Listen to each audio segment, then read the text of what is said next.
तो यहाँ पे आप टेलीग्राम पे ज्वाइन हो जाइए, लिंक आपको डिस्क्रिप्शन में मिल जाएगा। एंड आगे अच्छे प्रॉफिट ऐसे ही मिस ना हो, इस वजह से टेलीग्राम में ज्वाइन हो जाइए, लिंक आपको डिस्क्रिप्शन में मिल जाएगा। तो इसका फायदा कौन कौन सी कंपनीज को मिलेगा।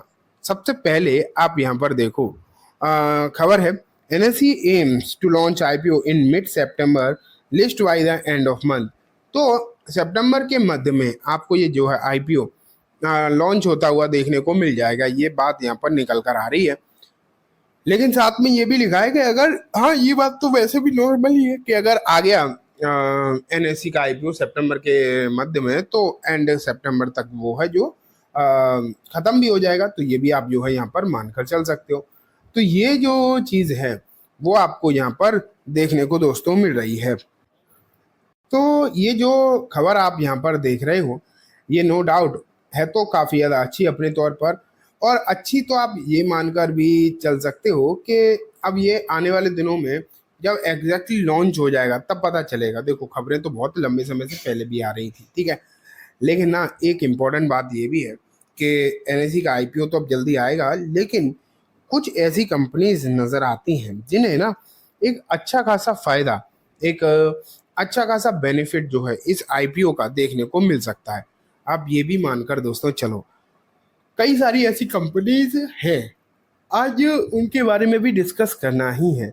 तो मैं अब आपको दिखाता हूँ दोस्तों कि वे मतलब जो है कौन कौन सी वो कंपनीज देखने को मिल रही हैं एंड उनके पीछे जो है रीज़न क्या है। हर एक के पीछे सेम कारण नहीं है, कुछ अलग कारण से है, कुछ अलग से। तो चलो देखते हैं एक करके। सबसे पहले नंबर आता है दोस्तों एल आई सी। अगर यहाँ पर देखोगे आप एल आई सी का जो काउंटर है इसमें सबसे ज़्यादा तेजी की जो है उम्मीदें हैं, सबसे ज़्यादा बेनिफिट आप अगर किसी को कह सकते हो तो वो उम्मीद जो है एनएससी से ही करी जा रही है। लेकिन इसके पीछे कारण क्या है ये भी देखना होगा। अगर आप एनएससी के आईपीओ को देखोगे या फिर एनएससी कंपनी को देखोगे तो उसके ना 10% स्टेक एलआईसी के पास है। अब 10% स्टेक किसी भी कंपनी का किसी एक कंपनी पर हो, देखो एलआईसी क्या है, एक तरीके से डीआईआई है, ठीक है, डीआईआई है, ये काफी सारी कंपनी में पैसा लगाते हैं ये लोग। और अगर यहाँ पर पैसा लगाया गया है एनएससी के शेयर्स, इन्होंने अगर खरीदे गए हैं इनके द्वारा तो अनलिस्टेड खरीदे गए हैं, ये तो हम सबको पता ही है क्योंकि अभी लिस्ट तो हुआ नहीं है। तो अनलिस्टेड शेयर इसके पास है, अब ये जल्दी ही लिस्ट भी होगा, और जिस दिन ये लिस्ट होगा एंड अगर लिस्टिंग सक्सेसफुल हो गई या फिर मैं बोलूँ लिस्टिंग जो है अच्छी होती हुई दोस्तों देखने को मिल गई, तो आप यहाँ पर ये मानकर चलिए कि इसका फायदा एनएससी को जो है अच्छा खासा होता हुआ दिखाई देगा, इसमें बिल्कुल भी कोई डाउट वाली बात नहीं है। अगर देखो 2-4-5% की लिस्टिंग गेन हुए तो भी अलग बात है, अगर लिस्टिंग गेन बढ़िया हो गई, एक तो ये बेनिफिट है, क्या है बेनिफिट, कि ये जो शेयर जो है इनके पास है ना वो बहुत ही कम प्राइस के हैं।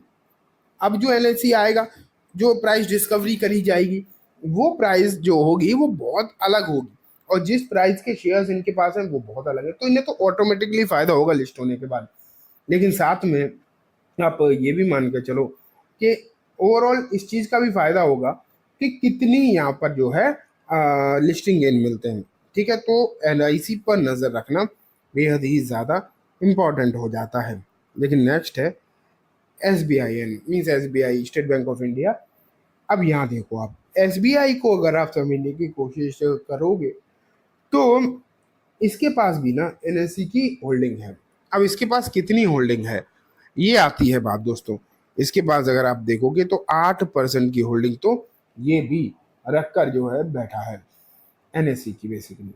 तो यहाँ भी सेम कंडीशन लागू होती है कि इनके पास भी बहुत पहले के सस्ते लेवल के जो है शेयर्स हैं, एंड अगर सस्ते लेवल की शेयर है तो लिस्टिंग होगी तो दो तरीके से फायदा है। एक तो एक्चुअल वैल्यू सामने आ जाएगी कि आखिरकार कितनी वैल्यू चल रही है एनएससी की, मार्केट डिसाइड कर ही देगा, और फिर बेचने का भी मौका रहता है बाद में, और लिस्टिंग गेन हुए तो वो अलग बेनिफिट हो जाएगा।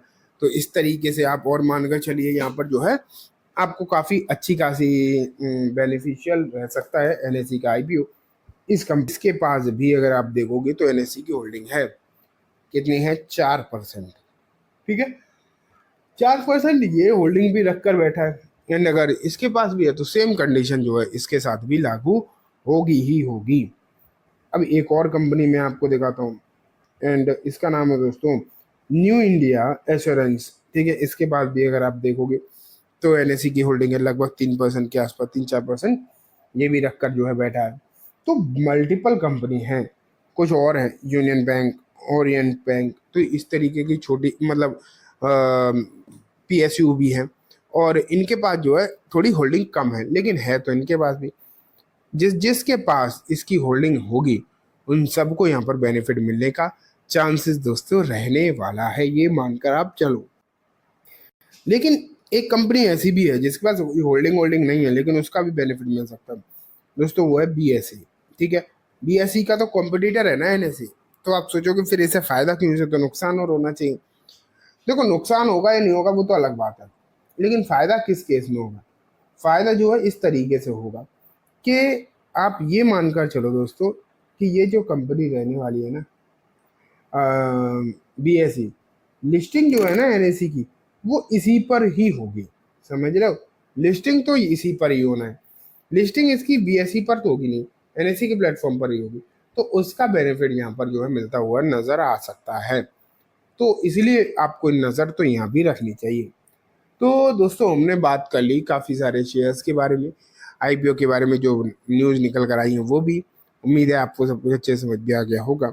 अब मैं इस वीडियो को ये ख़त्म करूँगा, जाने से पहले बस एक बार बोलना चाहूँगा, वीडियो पसंद आई हो तो लाइक करना, चैनल को सब्सक्राइब करना, ज़्यादा से बेल आइकन दबाना, जिससे कि जब भी मैं कोई वीडियो डालूँ आपके पास नोटिफिकेशन सबसे पहले आ जाए। ये वीडियो सिर्फ एज एजुकेशन इन्फॉर्मेशन पर्पज से है, इसे किसी भी तरीके की बाइंग सेलिंग की रिकमेंडेशन के तौर पर बिल्कुल ना देखें। Thank you.